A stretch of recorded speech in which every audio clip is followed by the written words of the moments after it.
हेमा को मोबाइल चलाने का बहुत शौक था। रात की चुप्पी में वो अपने दोस्तों से चैट करती थी और सोशल मीडिया पर टाइम पास करती थी। एक रात जब घड़ी 12 बजा चुकी थी, उसने अपने फोन को देखना शुरू किया।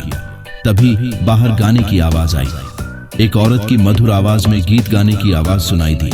हेमा ने सोचा कि शायद पड़ोसी कोई पार्टी कर रहे हैं। उसने बाहर जाकर देखा तो एक औरत सफेद साड़ी में खड़ी थी और गा रही थी।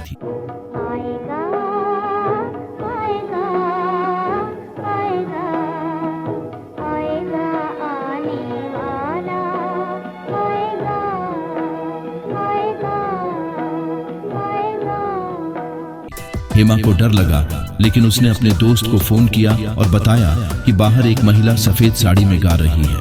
उसके दोस्त ने तुरंत कहा, हेमा जल्दी से खिड़कियां और दरवाजे बंद कर दो।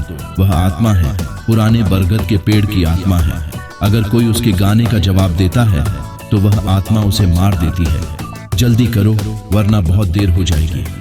हेमा ने घबराकर तुरंत सभी खिड़कियां और दरवाजे बंद कर दी। उसने कमरे का दरवाजा भी ताले से बंद कर लिया। वह कांपती हुई बिस्तर में लेट गई और अपने दोस्त से फोन पर बात करती रही। बाहर की गाने की आवाज धीरे धीरे खत्म हो गई। रात के सन्नाटे में हेमा को महसूस हुआ कि किसी ने उसकी खिड़की पर हल्की हल्की थपकियां दी।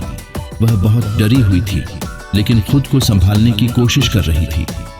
अचानक उसे अपने कमरे में एक ठंडे हाथ का एहसास हुआ। उसने पलट कर देखा तो वही महिला सफेद साड़ी में सामने खड़ी थी।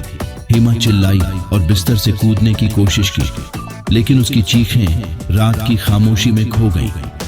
सुबह जब घर वाले उठे तो उन्होंने देखा कि हेमा का फोन बिस्तर पर पड़ा था और खिड़की के बाहर खून की कुछ बूंदें थीं। दरवाजे और खिड़कियां अंदर से बंद थीं और हेमा का कमरा पूरी तरह से ताला लगा हुआ था। उस रात के बाद से कोई भी उस जगह पर जाने की हिम्मत नहीं करता। सफेद साड़ी वाली महिला की कहानी अब भी लोगों की बातों में सुनाई देती है। हेमा की कहानी अब एक चेतावनी बन चुकी है, जो बताती है कि रात की शांति को अनदेखा करना और आत्माओं से खेलने की कोशिश करना कितना खतरनाक हो सकता है।